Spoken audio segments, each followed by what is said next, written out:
আরেকটা সুসংবাদ শুনেন, সূরা কাহফ যদি কেউ মুখস্থ করে, তেলাওয়াত করে নিয়মিত, বিশেষ করে সূরা কাহফের প্রথম 10টা আয়াত যদি কেউ মুখস্থ করে, নবী করিম সাল্লাল্লাহু আলাইহি সাল্লাম বলেছেন কিয়ামতের আগে দাজ্জালের যে ফিতনা আসবে, যেই ফিতনায় বহু মানুষ দাজ্জালকে আল্লাহ মনে করে বেঈমান হয়ে জাহান্নামে যাবে, এই ফিতনা থেকে পৃথিবীতে এমন কোন নবী ছিল না, এমন কোন রাসূল আসেন নাই। এই মানব ইতিহাসের প্রথম মানুষ আদম আলাইহিস সালাম থেকে নিয়ে আমাদের মুহাম্মদ সাল্লাল্লাহু আলাইহি সাল্লাম পর্যন্ত এই লক্ষ লক্ষ যত নবী রাসূল এসেছে, সমস্ত নবী রাসূলরা একটা ব্যাপারে সাবধান করে গেছেন, দাজ্জাল আসবে, যে দাজ্জালের হাতে পাওয়ার থাকবে এত বেশি, অলৌকিকত্ব থাকবে এত বেশি, সে মরা মানুষকে জিন্দা করে ফেলবে, জিন্দা মানুষকে বলবে সে মরে যাবে, তার হাতেই সব কন্ট্রোলিং পাওয়ার থাকবে, দুনিয়ার সমস্ত রিজিক তার হাতে কক্ষিগত থাকবে, এমন পাওয়ার থাকবে তাকে দেখে মানুষ বলবে হ্যাঁ এই তো আল্লাহ, এই তো সবকিছু পারে, বেঈমান হয়ে যাবে। এই দাজ্জালের ফিতনায় তোমরা পড়বা না, বেঁচে থাকবা। বুদ্ধি দিয়া বিবেক দিয়ে মানুষ বাঁচতে পারবে না।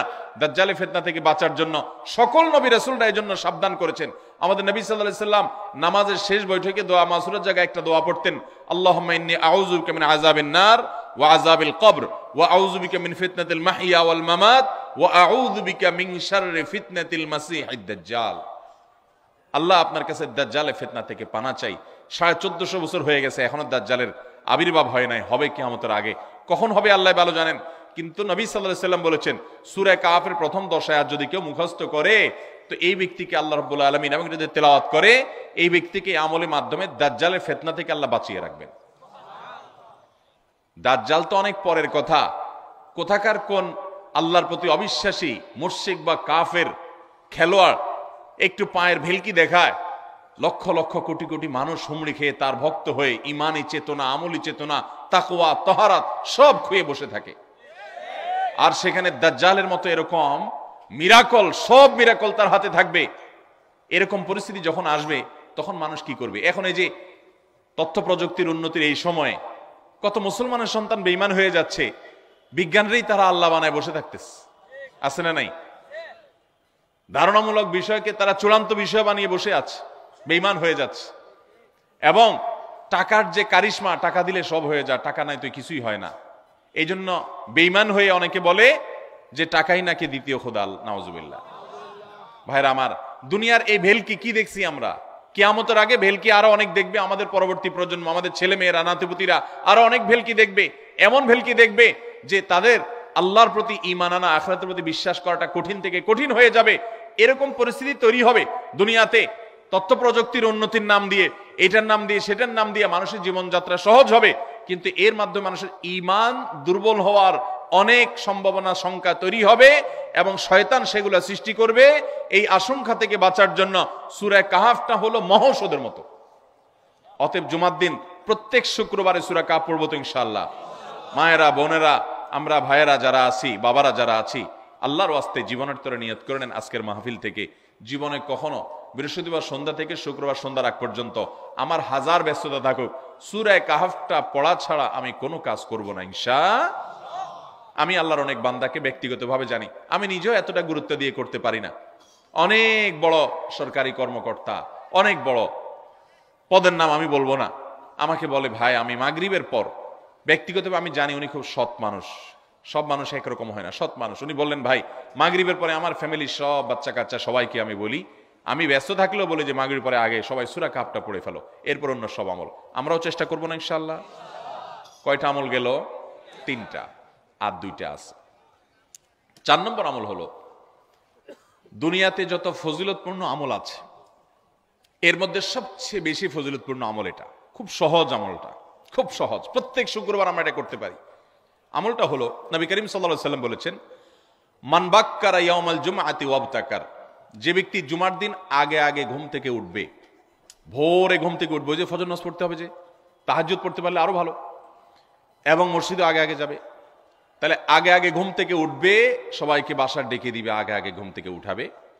ওয়াগাসসালা ওয়াগতাসাল, ফরজ গোসল হলে ফরজ গোসল করবে, উত্তম রূপে গোসল করবে, ভালো করে গোসল করবে জুমার দিন। ওয়ামাশা ওয়ালাম ইয়ারকাব, জুমার নামাজের জন্য পায়ে হেঁটে মসজিদে যাবে, বাহনে চড়বে না। কেউ যদি মাজুর হয় সে বাহনে চড়লেও চলবে, কিন্তু সাধারণ যারা সুস্থ আছেন পায়ে হেঁটে মসজিদে যাবেন, বাহনে চড়লেন না। জুমার দিনের কথা, জুমার নামাজের কথা। ওয়াদানা মিনাল ইমামে ওয়ালাম ইয়ালগু, ইমামের কাছাকাছি গিয়ে বসবে, দূরে না, যত কাছে যেতে পারে একদম সামনের কাতার ইমামের কাছাকাছি গিয়ে বসবে, কোনো অনর্থক কথা বলবে না, দুনিয়াবি কথা বলবে না, বেহুদি কাজ করবে না। ওখানে গিয়ে যতক্ষণ সময় পাবে জিকির, আজকার, তেলাওয়াত, তাসবিহ, দোয়া, রোনাজারি, কান্নাকাটি, বই পড়া, দিনী কাজ করা, এর মধ্যে সে কাটাবে নিজেকে। এই কয়েকটা কাজ যদি করে তাহলে কাজ কয়টা হলো? আগে আগে ঘুম থেকে উঠা, ওই যে ফজর নামাজ জামাতের সাথে পড়া ইত্যাদি, গোসল করা উত্তম রূপে, আর পায়ে হেঁটে মসজিদে যাওয়া, বাহনে না চড়া, 4 নম্বর হলো ইমামের কাছাকাছি গিয়ে বসা, কোনো অনর্থক কাজ না করা। এই 4টা কাজ যদি কেউ জুমার দিনে করে, নবী করিম সাল্লাল্লাহু আলাইহি সাল্লাম বলেছেন ওই ব্যক্তি বাসা থেকে মসজিদ পর্যন্ত যে আসলো, যতগুলো পা ফেলবে, যতগুলো স্টেপ ফেলবে, যতগুলো কদম দিবে, প্রতিটা কদমের বিনিময়ে আল্লাহ রাব্বুল আলামিন তার অ্যাকাউন্টে, তার আমল নামাতে 1 বছর রাত জেগে, সারা রাত জেগে তাহাজ্জুদ নামাজ পড়লে এবং 1 বছর সারা দিন, প্রত্যেকটা দিন পুরা বছর জুড়ে নফল রোজা রাখলে যে পরিমাণ সওয়াব পাইতো, 1 বছর নফল রোজা, 1 বছর রাতভর জেগে তাহাজ্জুদের নামাজ পড়ার সওয়াব মাত্র একটা কদম ফেলার বিনিময়ে দিবেন। তাহলে আপনার বাসা থেকে যদি মসজিদে আসতে 100টা কদম হয়, 100 বছরের নফল নামাজ, 100 বছরের নফল রোজা, আপনি এটার সওয়াব আপনার অ্যাকাউন্টে জুমার দিন মাত্র 4টা কাজ করার মাধ্যমে আপনি পেয়ে যাবেন। এবং এটি অনেক হাদিস বিশ্লেষকগণ বলেছেন, কোরআন হাদিসে বহু ফজিলতের কথাই বলা আছে, এত বিপুল পরিমাণে, এত অধিক পরিমাণে সওয়াবের কথা যে কারো বাসা থেকে অনেকের আছে যেতে 500 স্টেপ পড়বে। 500 স্টেপ পড়লে কতটুকু হয়? সামান্য একটু জায়গা যেতে 500 কদম হয়ে যায়। অনেকের বাসা থেকে যেতে 500 কদম পড়ে 300 কদম হয়। তো সে এই 500 বছর নফল নামাজ, নফল রোজা, রাত ভর দিন ভর করার সওয়াব, কন্টিনিউয়াসলি করার সওয়াব মাত্র এই মসজিদে গেল আসলো, এই 4টা শর্ত পূরণ করে সেটা সওয়াবটা পেতে পারে। যদি সপ্তাহে 4 জমা হয় তাহলে 4 বার 500 করে যদি হলো 2000 বছর, এভাবে তার আমল আমাদের সওয়াবের পাহাড় সে জমা করতে পারে শুক্রবারের ছোট্ট আমলটার মাধ্যমে। চেষ্টা করব না ইনশাআল্লাহ? আমি দেশে বিদেশে অনেক আল্লাহর বান্দাকে আমি শুনেছি, এই হাদিস আমি যেদিন থেকে জেনেছি আমি চেষ্টা করেছি এটার আমল, এটার প্রচার মানুষের মধ্যে ছড়ানোর। আমি যখন সৌদি আরবে আজ থেকে আর অনেক বছর আগে, তখন কোনো এক বক্তব্যে আমি আমলের কথা বলেছি। আমার অনেক ভাইয়েরা দেশে বিদেশে দেখে বলছেন, ভাই আমলটা শুরু করেছি, আমার কাছে ভালো লাগে, আপনারাও আমলটা করবেন, অন্য আরেকজনকে শিখাবেন এবং দাওয়াত দিবেন। ঠিক আছে তো ইনশাআল্লাহ? তাহলে কয়টা আমল গেল? 4টা।